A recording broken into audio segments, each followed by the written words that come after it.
नमस्कार। आप देख रहे हैं एनवीआई न्यूज। मैं हेमंत अधिकारी। हम आपके लिए इस वक्त वास्तव में कोरोना के महामारी में दुनिया त्रासती है और भारत इस वक्त लॉकडाउन की स्थिति में।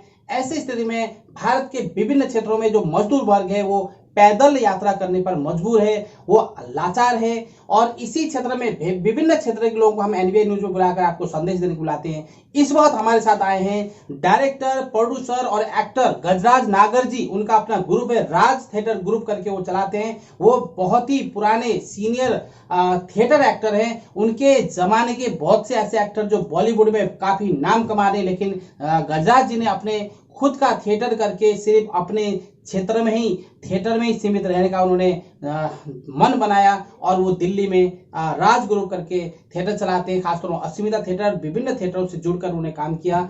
एनवीआई न्यूज में स्वागत है गजराज जी, नमस्कार आपको। नमस्कार नमस्कार हेमंत भाई, कैसे हैं? बिल्कुल, ये ठीक है। और आप बताइए, इस वक्त वास्तव में अभी जो आप देख ही रहे हैं हालात दुनिया का, समस्या में भारत भी खास तौर में ये संक्रमण से बढ़ता जा रहा है। और ऐसे हालात में कुछ संदेश दीजिए कोरोना से संबंधित जनताओं को, खासतौर में मजदूर वर्ग जो पीड़ित है उनके लिए।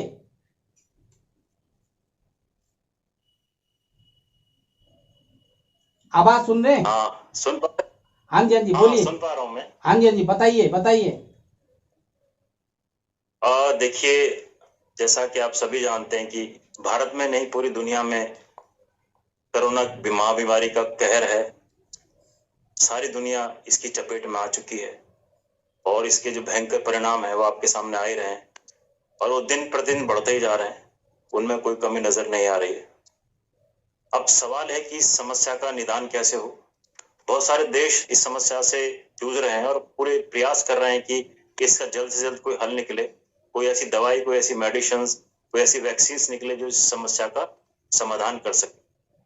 अभी सबसे बड़ी समस्या ये है कि मैं भारत की बात करूं तो भारत की, जैसा आपने कहा कि मजदूर वर्ग जो प्लान कर रहे हैं, जो पैदल जा रहे हैं, उनके सामने एक बहुत बड़ी समस्या है क्योंकि बहुत सारी फैक्ट्रियां बंद हैं, व्यापार है नहीं। तो उनके साथ कैसे किया जाए, वो लोग कैसे आगे बढ़ें, कैसे काम करें, कैसे अपनी दिनचर्या आगे बढ़ाएं, क्योंकि वो लोग रोज कमाने और खाने वाले लोग हैं। तो उनके लिए मुझे लगता है कि जो हमारी सरकार है, कुछ राज्य सरकार उनके विषय में सोच भी रही है और उनको बहुत ही गंभीरता से इस विषय में सोचना होगा कि उनके लिए क्या किया जाए, कैसे उनके जो रोजमर्रा के खर्चे हैं उसके लिए उनको काम दिया जाए। हालांकि सरकार उनके लिए खाना बांट रही है और भी बहुत सारी संस्थाएं, गैर सरकारी संस्थाएं खाना बांट रही हैं, बहुत सारी चीज कर रही हैं, उनकी सेवाएं कर रही हैं। लेकिन सवाल वो नहीं है, सवाल ये है कि उनके लिए ऐसा क्या किया जाए कि जीवन को बहुत आसानी से जी सके, उनके लिए जीवन आसान हो सके, जो कि अभी है नहीं। तो मुझे लगता है कि सरकार, गैर सरकार, सभी लोग, हम सभी की जिम्मेदारी है उनकी मदद करें, उनका सहयोग करें, उनके रास्ते आसान करें जो कर सकता है। हालांकि समस्या सभी के लिए, कोरोना महामारी सभी के लिए, क्या अमीर क्या गरीब, सभी के लिए एक दहशत का माहौल है, एक बहुत ही अजीब सी स्थिति है, भयावह स्थिति है।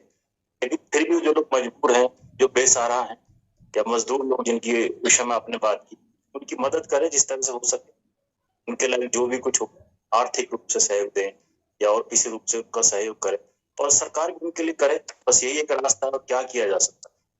बिल्कुल गजराज नागर जी, वास्तव में राज थिएटर ग्रुप के डायरेक्टर हैं, प्रोड्यूसर हैं, एक्टर हैं, काफी सीनियर एक्टर। उन्होंने खास तौर में जनताओं को चिंता जताते हुए राज्य सरकार और केंद्र सरकार से ही अपील करी है कि उन मजदूरों को कैसे सुगम बनाया जाए, उनकी दिनचर्या को कैसे आसान बनाया जाए। लेकिन ये संभव बहुत ही मुश्किल लग रहा है। इस महामारी में कैसे बचा जाए, कुछ किसी को पता नहीं। इसका कब समाप्त होगा ये महामारी और दुनिया फिर खुशहाल बनेगा। खासतौर गजराज नागर जी, आप काफी पुराने एक्टर हैं, आपके जमाने के एक्टर बहुत सारे ऐसे हैं जो बॉलीवुड में काफी तहलका मचाए हुए हैं। और आप खासतौर में अभी जो अभी हाल ही में 2 डेथ भी हो गई है, इमरान भाई का और ऋषि कपूर जी का। खासतौर बॉलीवुड में काफी क्षति भी हुई है।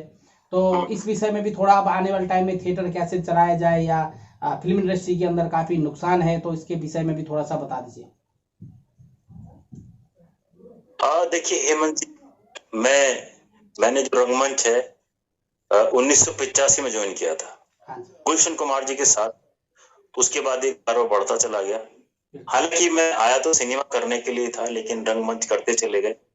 मैंने 85 में रंगमंच शुरू किया, उसके बाद YMCA, श्री राम, NSD में मैंने वर्कशॉप्स की, फिल्म आर्काइव ऑफ इंडिया उनके साथ मिलकर वर्कशॉप की, बहुत सारे तमाम काम मैंने किए। और मैंने राज थिएटर ग्रुप की स्थापना की, बहुत सारे ग्रुप के साथ काम किया, बहुत बड़े नामचीन डायरेक्टर्स के साथ मैंने काम की शुरुआत की। तो एक बहुत लंबा सफर है, बहुत सारे लोग हैं इस फील्ड में मेरे साथ जुड़े हुए, और मैं अभी लगातार वर्कशॉप्स लेता हूँ, क्लासेस करता हूँ, थिएटर शोज करता हूँ, मैं करता आ रहा हूँ। बहुत सारे नाम है, मैं क्या बताऊं आपको, बहुत सारे लोग हैं जो मेरे साथ सफर में चले थे। अरविंद गौड़ जी अभी भी तो हैं, उनके साथ भी आपने साथ में काम किया है। किसमें? अस्मिता में अरविंद गौड़ जी। हाँ, अस्मिता में अरविंद भाई मेरे बहुत अच्छे साथी हैं, उनके साथ भी मैंने बहुत सारे नाटक किए हैं। अंधायुग किया, तुगलक किया, जूलियस सीजर किया, बहुत सारे नाटक किए हैं। रक्त कल्याण जी। अच्छा, उन दिनों के बहुत सारे अभिनेता जो मेरे साथी थे, दीपक डोबरियाल, जो एक, जैसा कि आप जानते हैं, दीपक डोबरियाल एक बहुत बड़े एक्टर है। मेरे शुरुआती दिनों मेरे साथ अस्मिता में थे, कुछ तुगलक में उन्होंने मेरे साथ काम किया था, बाकी और भी थिएटर ग्रुप के साथ उन्होंने काम किया, उनका कारोबार बढ़ता चला गया और सीधा वो मुंबई शिफ्ट किया। उसके बाद तो आप जानते हैं उनको, उन्होंने बहुत सारे अवार्ड जीते, एक बहुत बड़ा मकाम हासिल किया थिएटर में नहीं, सिनेमा की दुनिया में उनका बहुत बड़ा नाम है। ऐसे ही दूसरा नाम है मन्नू ऋषि चड्ढा, जो कि अस्मिता में मेरे साथ थे, तो उन्होंने बहुत सारी फिल्में लिखी हैं। आज तो आप देख ही रहे हैं कि बहुत सारी वेब सीरीज, बहुत सारी फिल्मों में उन्होंने अभी एक्ट भी कर रहे हैं। उनकी फिल्म थी वो, कई फिल्में उन्होंने लिखी हैं और अभिनय भी कर रहे हैं, बहुत बड़ा नाम है। ऐसी बहुत सारे लोग हैं जिनके साथ मैंने काम किया, जिसमें मनोज वाजपेयी जी हैं, YMCA में उनके साथ था, उनके साथ मैंने थिएटर किया। एक बड़े नामचीन डायरेक्टर है अनुभव सिन्हा जी, वो भी हमारे साथ YMCA में थे, उनके साथ मैंने काम किया। वो भी अब बहुत बड़े फिल्म डायरेक्टर हैं, हाल ही में उनकी कई फिल्में आई हैं, तो बड़ा नाम है। ऐसे रंगमंच के बहुत सारे नाम हैं और अभी युवाओं में बहुत सारे नाम है, राहुल गुलाटी है, मन्नू रावत है, और ऐसी लाइन प्रोड्यूसर हैं, उदय भाई हैं, ऐसे बहुत सारे लोग हैं, हजारों लोग हैं जिनके साथ मैंने काम किया। मतलब जरूर नहीं मैं सबका नाम ले पाऊँ, आपके साथ 93 में अनुज से शुरुआत, हेमंत अधिकारी, मेरा भी ये जो आज न्यूज चैनल चला रहा हूँ, मेरा भी थोड़ा तारीफ कर दीजिए। क्या क्या क्या हेमंत भाई? मैं कह रहा हूँ 93 में मैं भी आपके साथ रहा हूँ, मेरा भी अभी न्यूज चला रहा हूँ, तो मेरा भी थोड़ा आपने मेरे साथ आपकी तो मैं भूल गया, क्षमा चाहता हूँ। आपने हमारे साथ रंगमंच में काफी साथ जुड़े रहे हैं, काफी नाटकों में आपके साथ हमने साथ काम किया, स्मिता किया।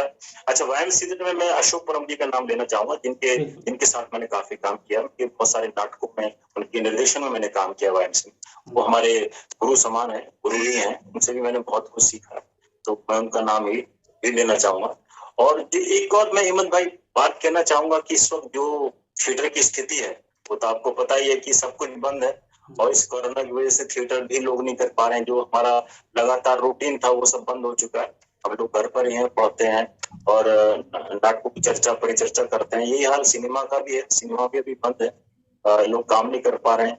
अच्छा, जो लोग स्टेब्लिश एक्टर उनके लिए तो ठीक है, लेकिन सबसे बड़ी समस्या जो स्ट्रगलर है हमारे राज थिएटर ग्रुप के भी हैं, और बहुत सारों से लगातार मेरी बात होती है उनसे मुंबई, तो वो लोग बेचारे अभी मुंबई में ही हैं और अपने घर जाना चाहते हैं। देखिए कि उनका भविष्य क्या निकल के आता है, कोई अंदाजा नहीं है, बस क्योंकि हम तो ईश्वर से प्रार्थना ही कर सकते हैं। आप सभी प्रार्थनाएं करें कि जल्दी से जल्दी ये महामारी यहाँ से निकले, पूरी विश्व से निकले और फिर से पूरा विश्व पटरी पाए। हालांकि समस्याएं आती हैं और चली भी जाती हैं, तो मुझे लगता है समस्या भी एक दिन चली जाएगी, बीमारी भी एक दिन चली जाएगी और फिर से हम लोग अपने काम पर लौटेंगे, ऐसा मेरा विश्वास है। बिल्कुल। राज थिएटर के डायरेक्टर, प्रोड्यूसर, एक्टर गजराज नागर जी काफी सीनियर एक्टर, इन्होंने मैं ये कहूँगा कि जितने भी जो 90 के तकरीबन 85 से उसने गजराज ने शुरुआत करी, और 90 के बाद के जितने भी एक्टर, चाहे NSD के हों चाहे प्राइवेट थिएटर से गए हों, गजराज जी के गजराज से काफ़ी लोग साथ में काम करके गए हैं। तो गजराज जी काफ़ी सीनियर एक्टर के साथ डायरेक्टर भी हैं, राज ग्रुप चला रहे हैं। तो गजराज जी, इस वक्त हम खास तौर में जो एक्टर सपना के साथ जो गुजारा कर रहे थे कि हम कुछ बनेंगे, अब उनका लगता नहीं कि उनका सपना धीरे धीरे धूमिल होता जा रहा है। क्या ऐसा भविष्य फिर दोबारा उनका बनने की उम्मीद है, थिएटर लाइन से फिल्मी लाइन में जाने का सफर? देखिए हेमंत भाई, मैंने कहा ना, समस्याएं आती और चली जाती हैं। बिल्कुल। कोरोना भी एक ऐसी समस्या है, ऐसी महामारी जो आएगी और चली जाएगी। हाँ देखिए, जब भी कोई चीज आती है, कोई भी समस्या, कोई भी आपत्ति है, उसका नुकसान तो होता ही, वो तकलीफ देकर तो जाती है, और उसका बहुत बहुत नुकसान भी उठाना लोगों को पड़ता है। लेकिन ऐसा कभी नहीं हुआ कि संसार रुक जाए, दुनिया रुक जाए। दुनिया कभी नहीं रुकती, वो चलती जाती है, और मनुष्य का धर्म भी आगे बढ़ते रहना। तो मुझे ऐसी उम्मीद है कि जो कलाकार हैं, जिनके सपने हैं, जो कोई बड़ा एक्टर बनना चाहता है, कोई बड़ा डायरेक्टर बनना चाहता है, कोई बड़ा राइटर बनना चाहता है, तो जरूर बनेंगे। ठीक है, कुछ समय की चीजें थम गई हैं, थोड़ा वो लोग धैर्य रखें और अच्छे समय का इंतजार करें। फिर से गाड़ी चलेगी, फिर से समय चलेगा, समय का चक्र फिर से शुरू होगा, और फिर से सारी चीजें पटरी पर आएंगी। फिर से जो सपने जिन्होंने भी देखे हैं एक्टर बनने के या डायरेक्टर बनने के, वो पूरे होंगे, अवश्य पूरे होंगे। ऐसा नहीं होगा पूरे नहीं होंगे। बस इस समय तो जो सबसे बड़ी चुनौती सबके लिए है कि खुद को संभालना, अपने साथ के लोगों को संभालना, और बहुत ही सावधानी बरतना है। घर से बाहर जाने के बावजूद, देखिए घर से बाहर भी जाना पड़ता है सामान लेने के लिए, या जो जो लोग नौकरी पर हैं, काम तो करना ही पड़ेगा, लेकिन सावधानी बरतें, मास्क लगाएं, सैनिटाइज करें, और दूरी बनाए रखें। और आपको लगता है कि जरूरत नहीं है बाहर जाने की, तो ना जाएं। जब बहुत ही अति आवश्यक होता है भी घर से बाहर निकले, तो ये सावधानी रखते रहें, तो मुझे लगता है कि सपने फिर से पूरे होंगे, लोग फिर से काम कर पाएंगे। काम करना तो कभी रुकता नहीं है, संसार कभी रुकता नहीं, चलता रहता। हाँ, इसी वजह से उसकी स्पीड कम हो जाती है। तो अभी इस कोरोना की वजह से स्पीड कम हो गई है। तो मुझे लगता है कि धीरे धीरे विश्व, दुनिया लगी हुई है कि किसी तरह से ये हम इसको काबू कर सके, और मुझे पूरी उम्मीद है कि काबू कर लेंगे लोग। ऐसा नहीं है कि ना कर सकते। इंसान ने हर बार हर समस्याओं पर विजय पाई है, तो कोरोना पर भी विजय पाए। बस यही है कि सावधानी रखें, सतर्क रहें, सावधान रहें। यही है हिम्मत भाई। बिल्कुल। खास तौर में गजानन नागर जी जो राज ग्रुप से जो एक्टर राज ग्रुप थिएटर करने के बाद जो बॉम्बे गए थे, जो फंस गए हैं, उनके लिए भी वो खास तौर में इस वक्त से दुआ मांगने के अलावा कुछ नहीं, किसी तरह से ये समाधान किसी तरह से निकले ताकि वो अपने घर जा सके। वो उनके सपने जो साकार होने के लिए, जो एक्टर बनने के लिए जिस हिसाब से वो बॉम्बे में जाकर अभी फंसे हुए हैं, उनका भी कोई उद्धार हो। इसलिए ये डायरेक्टर, खासतौर में राज ग्रुप के डायरेक्टर गजानन नागर जी, वो अपने एक्टरों के लिए भी काफी चिंतन करे हुए हैं, चिंतन में हैं कि कैसे उनका क्या होगा, जहाँ पे घर से दूर है, उनकी बहुत सारी समस्याएं हैं, उनसे टेलीफोन से वार्ता होती होगी, कहते होंगे चाहे कुछ भी हो, सिर्फ आश्वासन के अलावा गजा जी के पास भी कुछ नहीं है। महामारी से जरूर एक दिन निजात मिलेगा, यही कहते हुए एनवीआई न्यूज में संदेश दिया। गजा जी, खासतौर में जितने भी भारतीय मजदूर विदेशों में हैं, कई देशों के अंदर हैं और कई राज्यों के अंदर हैं, उनको कैसे कैसे उनको अपने अपने घर में जाने का, जो पैदल चलने का जो समाधान सरकार नहीं निकाल पा रही है, इसको कैसे निकाला जाए। वास्तव में ये बड़ी जटिल समस्या है, क्योंकि बच्चों के साथ ये तूफान में, बारिशों में भीजते हुए और साइकिल से पैदल छोटे छोटे बच्चों को लेते हुए जिस हिसाब से दयनीय हालत देखने को मिल रहा है, वो कैसे निजात पाया जाए। देखिए, मैंने जैसा कि आपसे पहले भी कहा कि ये बहुत बड़ी समस्या है, और मजदूर लोग अपने घर जाना चाहते हैं। कुछ लोग शहरों में फंसे हुए हैं, बड़े शहरों में, क्योंकि लोग गांव से निकल मजदूरी करने शहर आते हैं। उनका भी सपना होता है कि हम एक अच्छा पैसा कमाएं, अपने परिवार को अच्छी सुख सुविधाएं दें। लेकिन सवाल ये है कि अब क्या किया जाए। तो इसके विषय में जो मुझे लगता है कि सरकारें तो सोच ही रही हैं, सरकारों को, केंद्र सरकार को, राज्य सरकार को मिलकर सोचना होगा कि कैसे मदद की जाए। अगर वो अपने घर जाना चाहते हैं, उनको घर तक कैसे पहुंचाया जाए। और सरकार ने मदद भी की, ऐसा नहीं। और सरकार के साथ, चाहे वो पक्ष हो चाहे विपक्ष हो, इस घड़ी में मुझे लगता है सबको एक ही होना चाहिए, और सबको मिलकर सोचना चाहिए कि कैसे प्रत्येक व्यक्ति की मदद हो, चाहे वो मजदूर या कोई और आम आदमी, चाहे कलाकार हो, तो कोई भी इंसानी मात्र, तो जो भी किसी भी परिस्थिति में फंसा हुआ, उसकी मदद कैसे की जाए। खाली सरकार का ही काम नहीं, हम सबका काम। हम सब कैसे मिलकर मदद कर सकते हैं, क्योंकि सरकार हमारी मुख्य धुरी है। तो मुझे लगता है कि सरकार, राज्य सरकार को सोचना तो होगा ही, और सोच भी रही है। और हम लोगों को भी सोचना होगा। खाली उंगली उठा देने से कुछ नहीं होगा। उंगली उठाना बहुत आसान है, किसी समस्या पर उंगली उठाना, बार बार उठाना, कोई भी उठा सकता है, सबको अधिकार है, लेकिन मुझे लगता है उंगली उठाने से बेहतर है कोई समाधान ढूंढा जाए। मान लो कोई मजदूर हमारे साथ रहता था, हम उसकी कैसे मदद करें, मतलब फाइनेंशियली हम कैसे मदद करें, या वो अपने घर जाना चाहता था, हम उसकी क्या मदद करें, या कोई और ऐसी मदद जो हम कर सकते हैं। तो अगर हम सब मिलकर सोचेंगे तो उनकी मदद हो जाएगी। और क्योंकि सभी लोग समस्या में हैं, चाहे वो बड़ा है चाहे छोटा है, समस्या सबके साथ समस्या है भाई, अपनी अपनी तरह की समस्या सभी के साथ है, लेकिन मजदूरों के साथ बहुत ज्यादा है, वो डरे हुए भी बहुत हैं। तो मुझे लगता है कि आसानी से सोचा जाए तो संभावना है कि चीजें बन जाए। ठीक है हेमंत भाई, मुझे ये लगता है कि सरकार उनकी मदद करें, राज्य सरकार उनकी मदद करें, और उनके अलावा जो भी लोग हैं जो मदद कर सकते हैं अपने तरीके से उनकी मदद करें। यही हो सकता है, क्योंकि सरकार जो के पैदल जा रहे हैं, जो सरकार के सामने भी तो बहुत बड़ी चुनौती है। बिल्कुल, जो पैदल जा रहे हैं उनकी हालत देखकर इस वक्त, जैसे कि आपको पता है कि मौसम की मार भी है, और जो पैदल छोटे छोटे बच्चों को लेकर के चल रहे हैं उनको खास तौर में देखने वाला कोई नहीं है, वो काफी मजबूर है। उनके लिए क्या क्या करना चाहिए सरकार के अंदर, क्या होना चाहिए उनकी जो पैदल चल रहे हैं इस वक्त? देखिए, मैंने कहा ना, जैसे राज्य सरकार उनकी जो मदद करें, उन्हें घर जाने के लिए कन्वेंस मुहैया कराएं, या जो आसपास के लोग उनकी मदद करें, उनको नफरत भरी दृष्टि से ना देखें, उनकी मदद करें उनको। बिल्कुल, गजा जी आवाज सुन रहे हैं? तो उसी ही हो सकता है मदद की जाए। हाँ जी, बिल्कुल बिल्कुल बिल्कुल गजा जी। हाँ, आवाज थोड़ा कट के आ रहा है। हाँ, बोलिए बोलिए।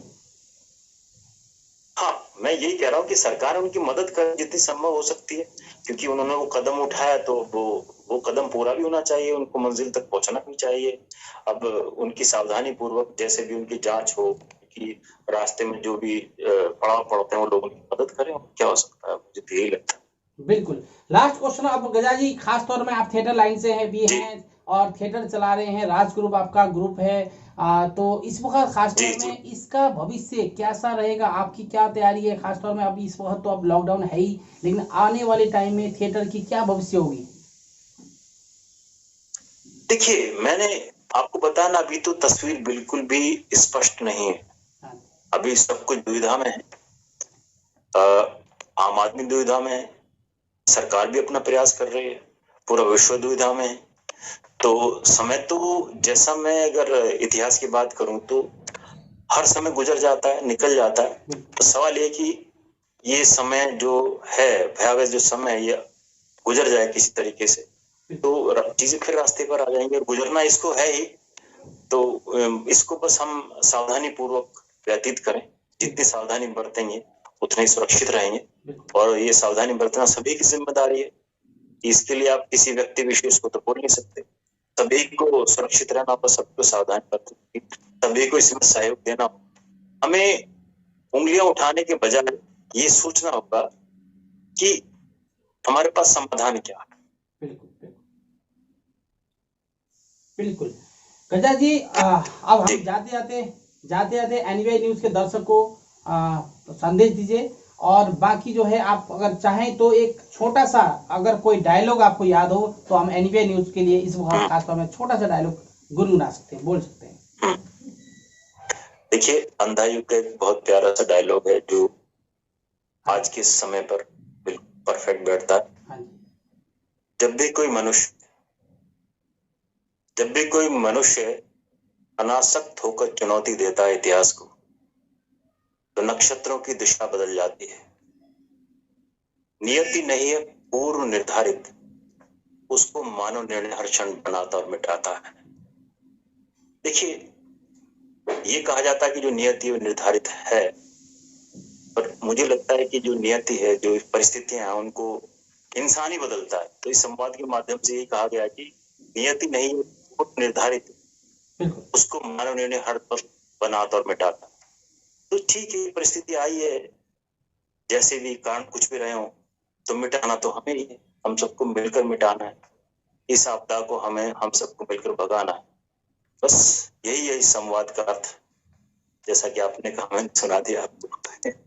बिल्कुल बिल्कुल बहुत बहुत शुक्रिया, आप हमारे एनवीआई न्यूज में आए और इसके लिए बहुत बहुत धन्यवाद। और हम आगे भी आपको जरूर बुलाएंगे, खासतौर में संदेश देने के लिए। और एनवीआई न्यूज आने के लिए आपको बहुत बहुत धन्यवाद। नमस्कार जी। नमस्कार। धन्यवाद। Subscribe to our channel by clicking the subscribe button. Click the bell button and enjoy the latest uploads from our channel. Subscribe to our channel by clicking the subscribe button. Click the bell button and enjoy the latest uploads from our channel.